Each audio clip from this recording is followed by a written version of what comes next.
She packed the blouse like it was nothing. The deep burgundy silk one. Tag still on. I'd seen her scroll past it on her phone months ago and mutter something like, "Too much for the office." Apparently, Denver gets a different dress code. "It's just a work trip with Michael," she said, slipping it into the carry-on like it hadn't just set the tone for the whole week. "You know, my work husband." She actually laughed when she said that, like it was a punchline we both agreed on. Tossed in a second pair of heels. Then a third. She was humming now. I stood in the doorway of our bedroom, hands in my pockets, watching her curate outfits I'd never seen her wear in 13 years of marriage. "You don't need to hover, David," she muttered without looking at me, like I was the house cat begging for food. "It's business. Don't be so insecure." Oh, there it was. The familiar phrase.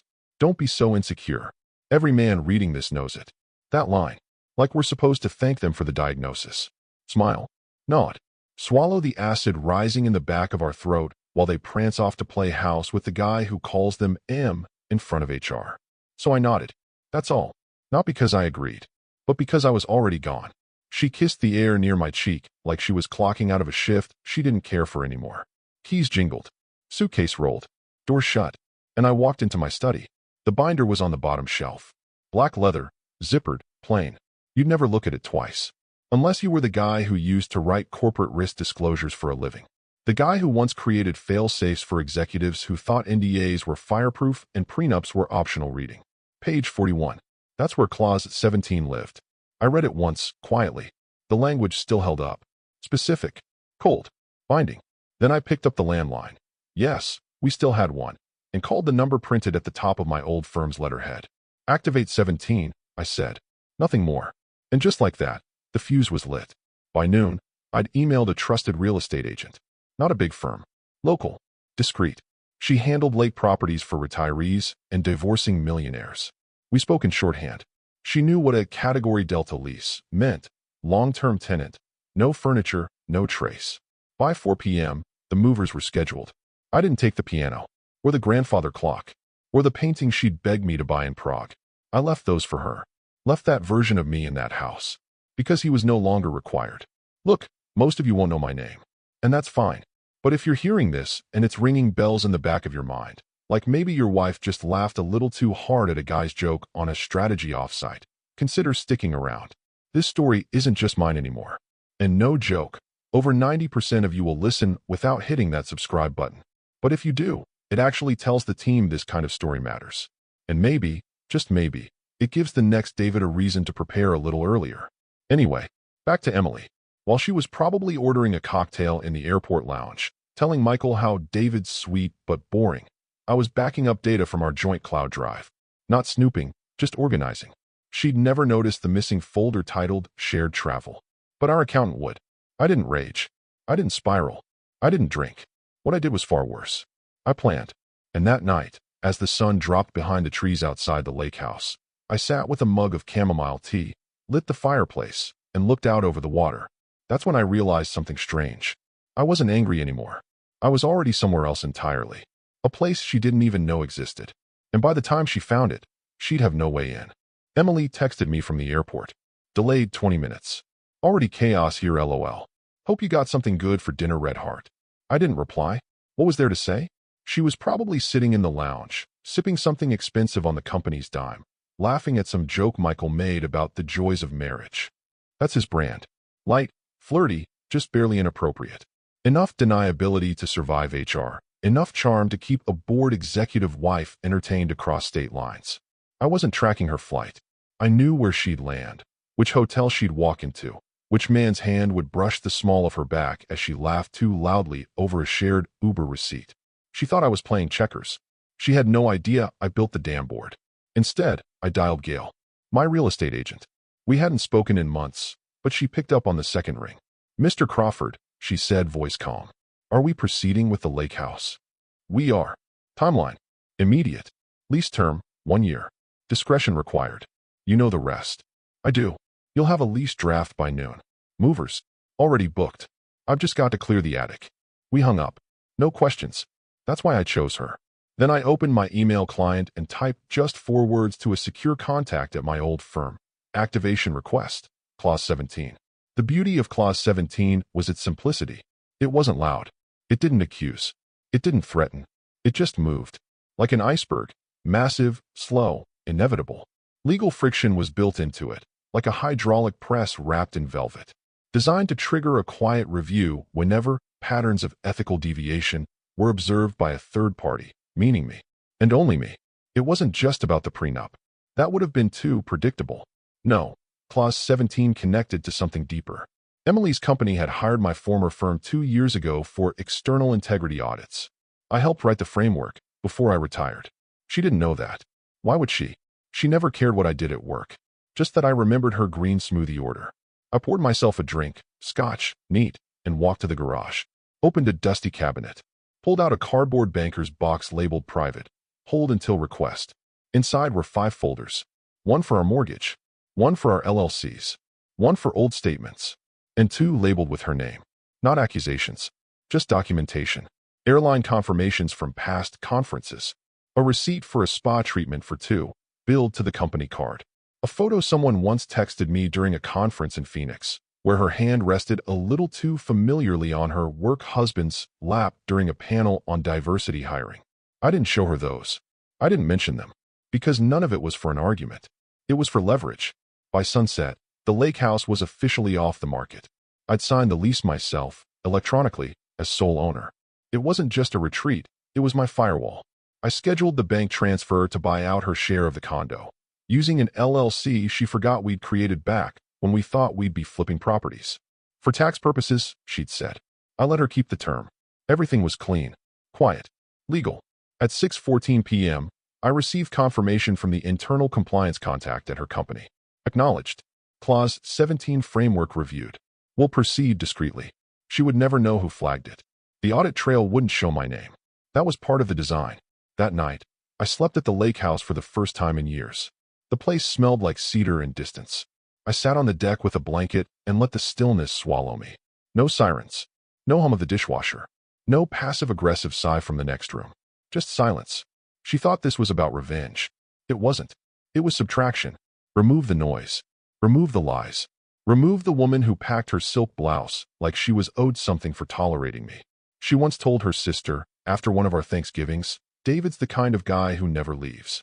He just waits you out. She wasn't wrong. Except this time, I left first. And I wasn't waiting. I was closing.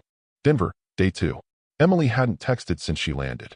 Not even one of her made it safe messages, the kind she sends with a heart emoji to pretend she still operates on autopilot affection. I didn't expect one. That script had already ended. By then, the lake house had running water, fresh linens, and a new mailbox key.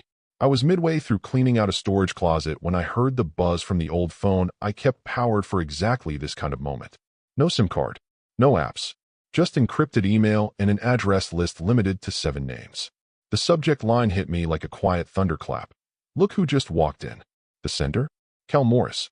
Retired cybersecurity contractor. Ran the audits for Emily's firm before their internal reorg. We played golf once at a company retreat back in 19. He drank Diet Coke the entire time and beat everyone by 20 strokes. He also never forgot faces. Or mistakes. He'd stayed subscribed to the firm's alumni updates and social snapshots. Basically a running slideshow of executive offsites, team building, and other HR-friendly euphemisms for corporate leisure. The photo wasn't scandalous at first glance. Just Emily, in a hot tub, arm casually draped across Michael's shoulders. A half-finished mimosa in her free hand, her head tilted back, laughing at something just out of frame. No name tags, no captions, but unmistakably her. Hair tied back the way she never wore it at home. The same blouse, now unbuttoned and tied at the waist, floating open just enough to answer a question no ethics officer ever wants to ask. Cal's note beneath the image was as dry as ever. Didn't know your wife was into wellness retreats. Thought they cut budgets this year. I stared at the image. Not with heartbreak. Not even with anger. Just confirmation. Not that she was cheating. I knew that already. But that she was visible. Public. That she no longer cared who saw. I forwarded the photo to one address only. Then deleted the message. And the image. Not just from the inbox. I accessed the phone's secure drive and hard-wiped the storage block.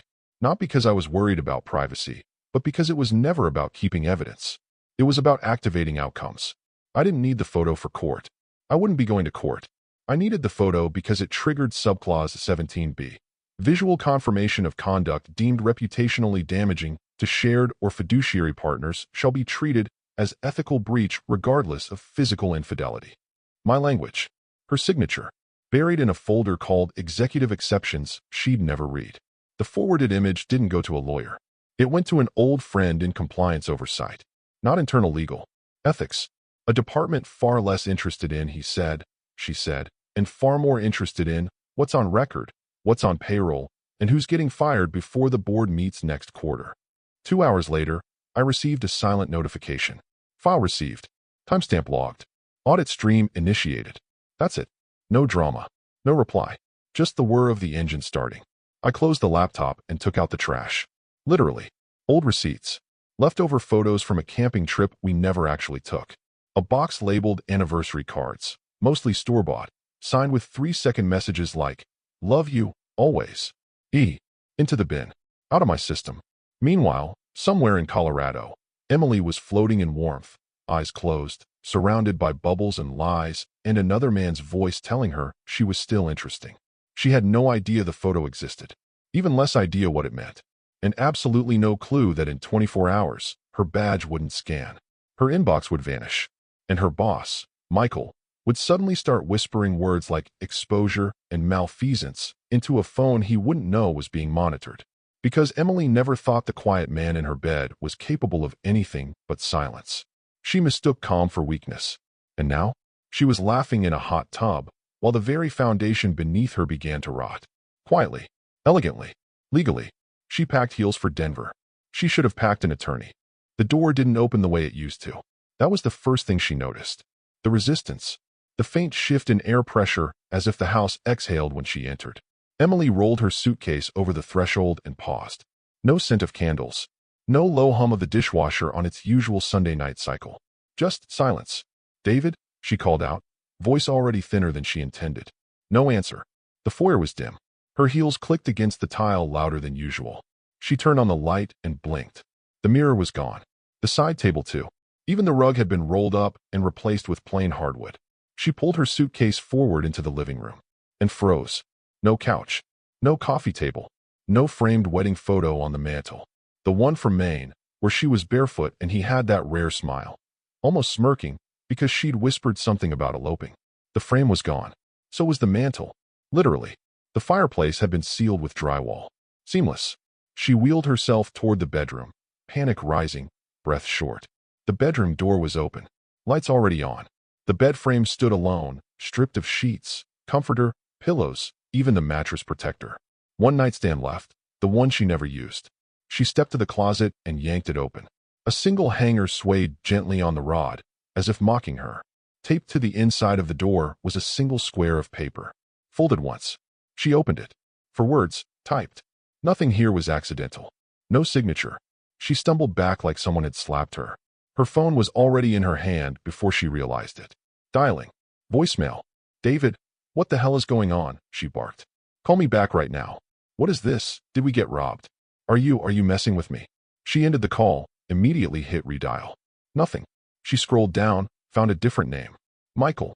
Her boss. He picked up on the second ring. Background noise, some kind of TV, maybe. Emily.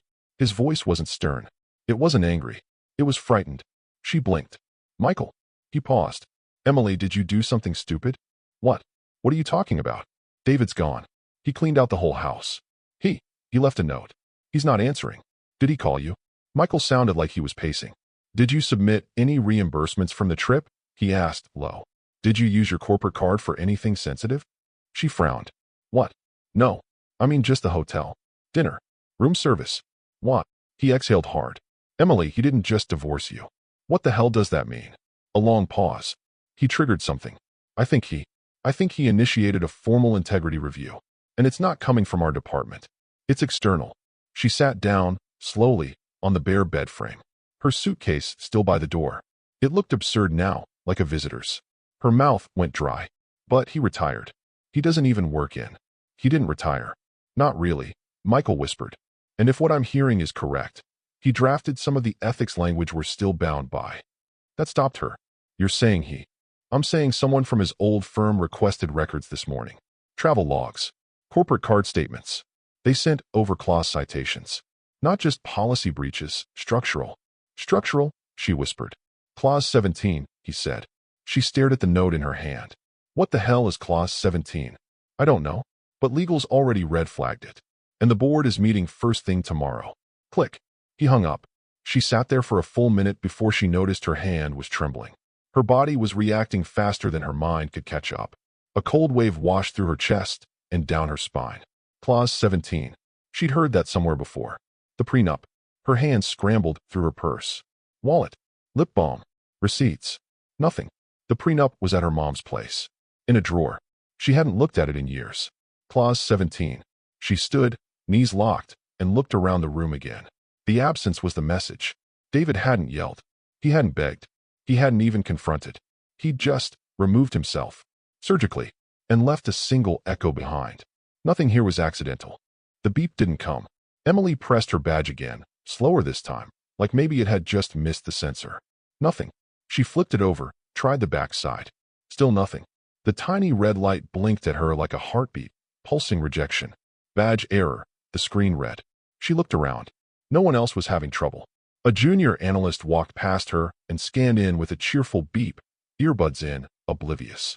A courier wheeled in a cart of boxed lunches. The front desk security guard glanced up, then quickly away. Emily stepped back, adjusted her coat, tried again. Still red. Seriously? She muttered, yanking off her lanyard. That's when one of the security staff emerged from behind the desk.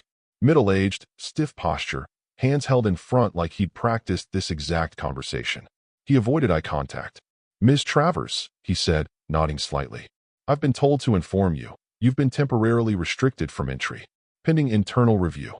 She laughed, short, sharp, involuntary. I work here.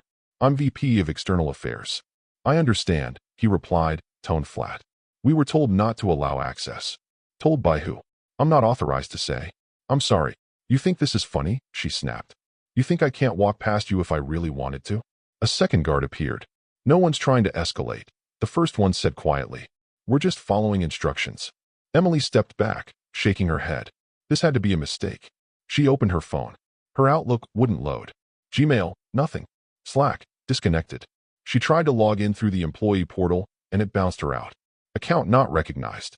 The nausea hit her in a wave. She stared through the glass at the elevators beyond the lobby. People she knew walked past. No one looked her way. Inside, she could see the large conference room lights on. The blinds partially open. Suits. Laptops. A stack of red folders being handed around.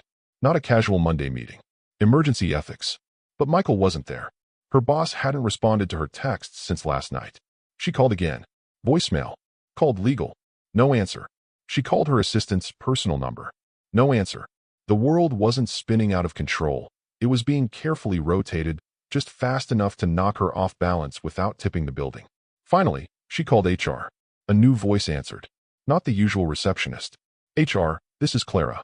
This is Emily Travers. I've been locked out. I need someone to. There was a pause. Miss Travers, I'm going to need to refer you to external counsel. We've been advised not to communicate directly at this time. What? Why? I'm sorry. I can't provide any additional information. The call dropped.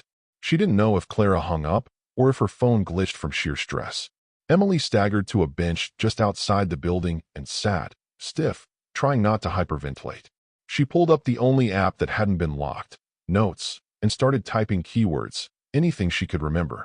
Clause 17. It floated back again, like a ghost. She had signed something with that phrase. But where? It wasn't just a prenup clause. It was something in her onboarding packet, or the conflict of interest disclosure. She couldn't remember. It all blended together. So many meetings, so many just sign here, documents she'd never fully read. Legal jargon. Boilerplate. Except David didn't write boilerplate. He wrote weapons. And now the pieces clicked. Clause 17 was his. The ethics committee wasn't here by chance. They were here because someone activated a trigger, precise, surgical. A clause buried deep enough that legal had to check if it was still valid. It was. And David's former firm? They weren't just contracted. They were embedded. Quietly hired 6 months ago for a compliance audit she hadn't even paid attention to. She'd actually laughed about it with Michael in the elevator. Guess the old watchdogs are sniffing around again, she'd said. Michael had smirked. As long as they stay in their kennel. They hadn't. And now, Neither of them had keys to the building. Emily stood up, cold in her bones, and looked up at the steel and glass tower that had once made her feel powerful. Now it looked like a mausoleum. Because this wasn't a collapse. It was a controlled demolition. And every charge was planted by the man who used to pack her lunch while she scrolled Instagram. He hadn't raised his voice. He didn't have to. He'd just written a clause. And waited. She stared at the HR notice like it was written in another language. But the meaning was crystal clear. Effective immediately, an internal review into unreported personal relationships impacting financial oversight is underway. All affected parties will be contacted individually. There was no name, no position, no accusation, but it landed like a knife. The subject line had hit her personal email at 9:03 a.m., just 3 hours after she stood in front of her own office building like an intern who forgot her badge. It came from an internal address she didn't recognize, Compliance Ops at. The kind of burner mailbox companies use when they want legal separation between the cinder and the fallout. Her first instinct was rage. She wasn't some junior associate caught sleeping with her team lead. She was an executive. She built the external affairs department from the ground up. She managed crises, spun stories. She knew where the bodies were buried because half the time she helped bury them. And now she was being ghosted. She called Michael again. No answer. Texted, "I need to talk. This is escalating." Nothing. She paced her mother's guest room, phone pressed to her ear as she dialed legal. "Hi. This is Emily Travers," she said when the receptionist picked up. "I need to speak to someone in council about this review. I was just locked out of my accounts." "I'm sorry, Ms. Travers," the voice said quickly, with the tone of someone reciting from a script. "We've been advised not to engage in direct communication with you at this time. Conflict of interest protocols are in place." Emily blinked. "I work there. You know me. You've seen me every Christmas for 8 years. I understand. This decision was made by executive compliance and legal jointly. Who the hell approved that? I'm not authorized to discuss further." Click. She stood in place, listening to the silence that followed like it might give her an answer. Her jaw tightened. She tried to log into the remote company portal from her iPad, just to access her calendar, her contacts. Access denied. The message flashed in neutral font. "Your credentials have been disabled. Please contact system administrator." She hurled the tablet onto the bed. What the hell was happening? No one had confronted her. No HR email asking to clarify recent travel activity. No preliminary meeting. No flag on her expense reports. Nothing. Just erasure. They weren't handling this like a mistake. They were handling it like containment. It took her less than 5 minutes to spiral from disbelief to accusation. She called a peer in finance, someone she'd gone to college with. No answer. Left a message. Then another. Another. Silence. She opened her LinkedIn, checked her messages. Already a new post from the company page. "We take integrity seriously. Our commitment to unbiased oversight ensures accountability at every level." The comments were already flooding in. "Proud to work here. Transparency matters." She wanted to vomit. Then, under the post, she saw it. A comment from someone named G.R. Fanning. "Took you long enough. Should have reviewed executive travel last year." Her stomach turned. That name wasn't familiar. But the timing, it lined up exactly with David's last audit. The one he said was minor, back before his retirement party. She hadn't even attended. She was traveling. David's name wasn't on anything. Not the email. Not the system logs. Not the memo. But his fingerprints were everywhere. Because he didn't need credit. He needed distance. She had once told him he didn't understand how real business worked. But this was the most business thing she'd ever seen. They weren't firing her. They were making her irrelevant. Slowly. Strategically. Without saying a word. Because if they said it, she could deny it. But if no one speaks, she's just gone. A liability, pending review. A headline they're trying to avoid. Emily stared at the wall, suddenly aware of how quiet her phone was. No alerts. No calls. No meeting invites. And for the first time in her career, she realized. She wasn't just on the outside. She didn't even have a door to knock on anymore. Somewhere, David was probably drinking tea. Reading. Smiling maybe. Because he knew this kind of ending. Not explosive. Not chaotic. Just silent. And total. The drive to her mother's house felt longer than usual. Emily gripped the steering wheel, knuckles white, her brain flickering between disbelief and fury. Her inbox was dead. Her calendar, wiped. Michael had gone dark. And David? He might as well have vanished into the earth. Her mother greeted her with a confused frown and a kiss on the cheek. "You're pale. What's going on? Is David okay?" Emily muttered something about needing to grab a few things. Didn't answer questions. Didn't sit down. She went straight for the hallway closet, the one with the boxes no one had touched since the last tax year. Fourth shelf. Back corner. Two black banker boxes labeled in fading Sharpie, wedding and legal. She yanked both down, scattering old envelopes, curled up photo negatives, a dried corsage that puffed dust when it hit the floor. None of it mattered. She ripped open legal, flinging aside medical forms, insurance policies, their old joint will. Then her fingers found the thick manila envelope. Prenup. She hadn't looked at it in over a decade. At the time, it was just one more checkbox before the ceremony. David had asked for it without emotion. Calmly, almost apologetically. I've worked too long to have it all vanish in a fight, he'd said. It's not personal. She had laughed and waved it off. Fine. You don't have to explain. I trust you. She'd skimmed maybe the first page. 2 glasses of wine in. During a weekend where she was too distracted by napkin colors and honeymoon deposits to care about clauses. She dropped to the hallway floor, cross-legged like a child, and flipped through the pages now with trembling hands. Clause 17 was on page 6. She didn't breathe while reading it. In the event of documented infidelity, Party B forfeits all access to marital property, including secondary residences, vehicles, and any jointly held equity unless otherwise amended in writing and notarized prior to the event in question. Party B, Emily Travers. It wasn't vague. It wasn't symbolic. It was clinical, brutal, and airtight. Forfeits all access, unless otherwise amended. She flipped to the signature page. There it was. Her name, in her own handwriting. Loopy, confident, slightly tilted to the right. A little hard over the I. The pen had bled slightly through the paper. Dated. Witnessed. Notarized. Her mother peeked into the hallway, holding a cup of tea. Emmy? What's going on? Emily didn't answer. She just sat there, holding the contract that had just detonated everything. Her mother stepped closer. Is that the prenup? Emily nodded slowly. Her mother sat beside her, watching her closely. You remember when you signed it? She asked. Emily hesitated. I thought it was cute, she said finally. That he wanted to protect himself. I thought it was sweet that he was careful. He said it was standard. I didn't even read half of it. Her mother didn't speak. Then, he's a compliance officer, Emily. Nothing he does is standard. Clause 17 hadn't come out of the blue. It wasn't a reaction. It was architecture. A quiet structure built long ago, reinforced by every overlooked moment, every brushed-off weekend he spent in his study, updating documents. She had mocked that. David and his little binders, she'd once joked to a friend over wine. That man could organize a funeral in advance and send you an invoice for the emotion. The joke wasn't funny anymore. Now, it was prophecy. She flipped back through the prenup. Every word felt like a countdown she hadn't known was ticking. The vehicles, his name. The condo, technically joint, but under the umbrella of an LLC David had set up and funded. She had signed that paperwork too, blindly. She pulled out her phone and tried to access the online mortgage account. Access denied. Not her name on file. Even the car, the Lexus SUV she'd driven to the airport, was registered through a company fleet. Not her personal ownership. It all clicked. She'd been living in the illusion of equality. He'd been building a firewall. Not to hurt her.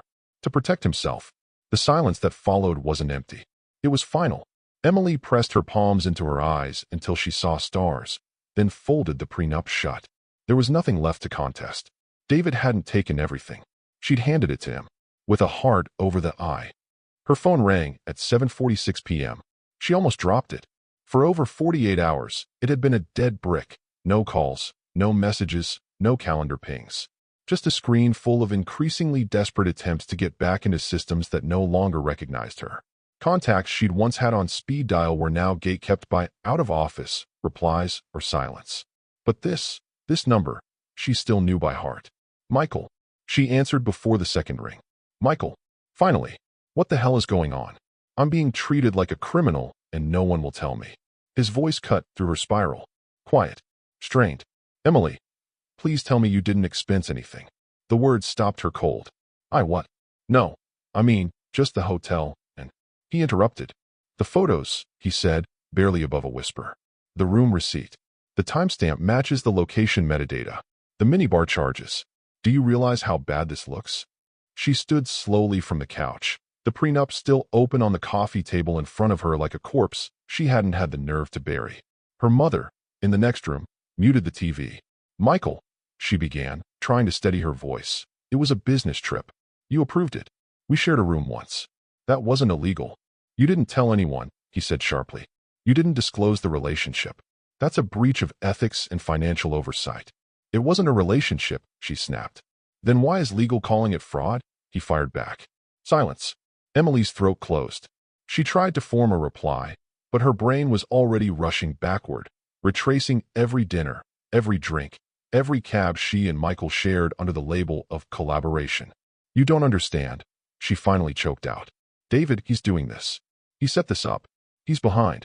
No, you don't understand, Michael said. Now he sounded breathless. Not angry, terrified. Legal isn't talking about David. They're talking about you. You're the one whose badge is locked. You're the one they're scrubbing access for. You're the one in every flagged expense report. But we all bend the rules, she whispered. We've all expensed stuff. There's bending, he hissed. And then there's pattern misuse with undisclosed conflict. Do you even know what that means in this industry? Her knees buckled, and she dropped back onto the couch. They're bringing in external auditors, he continued. Not just for you. For me. For our entire department. The board is furious. I just spent an hour with outside counsel trying to explain why there were 4 consecutive charges for room service under your name, 2 days after a training seminar that never officially existed on our calendar. I didn't think anyone would, she started. That's the problem, he snapped. You didn't think. You assumed nobody was watching. I didn't know David still had reach. This isn't about your husband. Michael exploded. This is about us. About you submitting paperwork that violated multiple layers of compliance. And now they're going back through everything. Every quarterly statement. Every bonus. Every employee referral you signed off on. Everything. Silence hung again. Then softer. Emily, what else did you do? Her lips moved, but nothing came out. Because the truth was, she didn't know. Not anymore. The innocent trips, the client dinners that were just the two of them, the gifts she marked down as vendor appreciation, the add-on days in resorts that happened to fall on long weekends. Every detail blurred together now. What was personal, what was business, what was convenient. She had played the game the way everyone played it. But she forgot the one rule that mattered. Don't leave a paper trail if your husband invented the damn paper. I'll call you back, she muttered, and hung up before he could respond. Then she stared at the room receipt from Denver, still crumpled in her handbag. Pulled it out. 1 room. King bed. 2 guests listed. Charged to the corporate card. Signed, her name. She hadn't even glanced at it when it printed. Too busy ordering dessert. Now, it looked like Exhibit A in a federal case. The call didn't just shake her. It broke something fundamental. Because for the first time, Emily realized this wasn't about a failed marriage. It was about corporate fraud. And she might not just lose her job. She might lose everything. The doorbell rang just after noon. Her mother called out from the kitchen. You expecting something, Emmy? Emily didn't respond. She was on the couch, still in yesterday's clothes, staring at her phone like it might blink back to life and tell her it was all just a glitch. That her badge worked again. That her name hadn't already started dissolving from the company org chart. She heard the screen door creak open, the thud of a package landing inside, and the familiar tap-tap of her mother's slippers approaching. It's for you, her mom said, holding out a thick cardboard envelope. No return address. Just her name, printed in clean block letters. Emily sat up slowly, her hands already numb. Inside was a single white envelope. High-grade stationery. Embossed seal. The kind companies use when they want you to know it's formal before you even open it. She peeled it back, and her breath caught. To the board of directors. It was dated nearly 4 months ago. The letterhead was plain, but the name beneath it wasn't David. It was D.W. Crawford, external oversight consultant. She blinked hard, rereading it. Her hands started to shake before she even reached the second paragraph. This is not a complaint. It is a request for clarification. I have observed a pattern of travel-related expense activity that may fall outside the scope of your internal ethics protocols. Specifically, overlapping dates between company-funded travel and non-official event records. I've enclosed 6 anonymized examples for review, including supporting documentation. The enclosures were clipped behind the letter. She flipped through them. Exhibit 3. Denver. 6 months ago. A boutique hotel. Room service ordered at 1:12 a.m. 2 entrees. Champagne. Room listed under Michael Fenton. Payment method. Corporate card ending in 2398. Guest attached to the receipt. Emily Travers. Her heart felt like it was beating in her throat. It wasn't just the Denver trip. Exhibit 1 was from San Diego. Exhibit 5, Toronto. Each one paired with dates, receipts, and in one case, a photo of her badge scanned into the executive lounge at a hotel she didn't remember ever reporting. No accusations, just data, laid out like puzzle pieces, quietly assembled by a man no one in the building even remembered as a threat. She flipped back to the cover letter, eyes scanning the closing line. I understand this may require discretion. My role here is not to disrupt, but to inform. In the absence of internal escalation, I reserve the right to elevate these findings to external auditors under Section 7 of the Ethics Mandate, should the patterns remain unaddressed. Signed, D.W. Crawford, External Oversight Consultant, Regulatory and Ethics Liaison, Tier 3 Review. Emily let out a raw, involuntary noise. Half laugh, half scream. Her mother rushed in, alarmed. What is it? What happened? She couldn't even form words. She stood, clutching the papers, backing away like they might bite. Her mother looked over her shoulder. That's David's signature, she said softly. No, Emily said. No, it's not. It's someone else. He used a title. I didn't even know he was still. Then the realization hit, like a gut punch. He never stopped working. Not really. The retirement party. The months he spent getting the house in order. The long walks. The solo drives to the cabin. The nights he stayed up late, organizing old files. It had all been preparation. David had embedded himself into the system months ago, not to blow it up, to bleed it slowly, clinically, in a language no one at her company could deny because he helped write it. He didn't call her out. He didn't rage or threaten or send her texts demanding answers. He sent a letter, not to her, to the board. He made himself undeniable, a presence inside the very structure she used to feel safe in. A virus, installed by hand, using tools she never bothered to understand. She collapsed back onto the couch, the documents spilling across the floor. Her mother hovered nearby, speechless. Why didn't he just divorce me? Emily asked, her voice small. Why not just yell? Fight. Take me to court. Her mother said nothing. Because the answer was clear. David hadn't wanted to end the marriage. He wanted to erase it from the foundation of her life. From her job, her finances, her name. Not with rage. With record-keeping. He had buried her not in scandal, but in systems. And the scariest part? She never saw it coming. Because she never thought a man like him could be dangerous. Until now. Friday morning, the ping came from her banking app. She almost didn't check it. Assumed it was another fraud alert or auto login failure. But there it was, glowing cold and clean. Escrow transfer complete. Property reassigned. Joint mortgage amended. She blinked. The condo. Their home. She hadn't signed anything. Hadn't agreed to a sale. But as she read the attached note, the reality set in with clinical precision. Effective October 18th, escrow funds transferred from Crawford Holdings LLC to satisfy final terms outlined in Partition Clause 9b. Co-owner removed. Title remains solely in Travers's name. Mortgage responsibility updated accordingly. Emily's name remained on the loan. David's was gone. He'd bought her out, using a corporate shell she'd forgotten existed. Technically, it was an investment entity they created 8 years ago when they flirted with the idea of flipping houses. She let him handle the paperwork, called it his little hobby. Never noticed when he restructured the ownership after year 1. Now, he used it like a scalpel. The funds came from their shared equity, but diverted through an LLC that shielded him, legally and financially. She would be responsible for the remaining debt, upkeep, taxes, and since she was still technically residing at her mother's, the legal exposure was all hers. He didn't fight her for the house. He left it standing and walked away with the ground beneath it. An hour later, her phone buzzed again. Email. No subject. No body. Just an attachment. She opened it. A photo. Grainy. Scanned from paper. It was a single clause, highlighted. In the event of documented infidelity, Party B forfeits all access to marital property, including secondary residences, vehicles, and any jointly held equity unless otherwise amended. She recognized the signature at the bottom. Hers. That little heart above the I. Beneath the photo, one single line of text. You said I was insecure. Turns out, I was prepared. That was it. No threats. No demands. No attempts at reconciliation or gloating. Just conclusion. Emily closed the laptop slowly, hands trembling. The air felt thick. Even the light through the curtains seemed heavier than it should be. She tried to cry, but the tears wouldn't come. There was no fight to be had. No audience. No one to appeal to. She had joked once that David was the kind of guy who made sure the receipts were laminated. Said it with a smirk at a dinner party, wine in hand, Michael beside her, chuckling. Now she understood. He hadn't raised his voice because he didn't need to.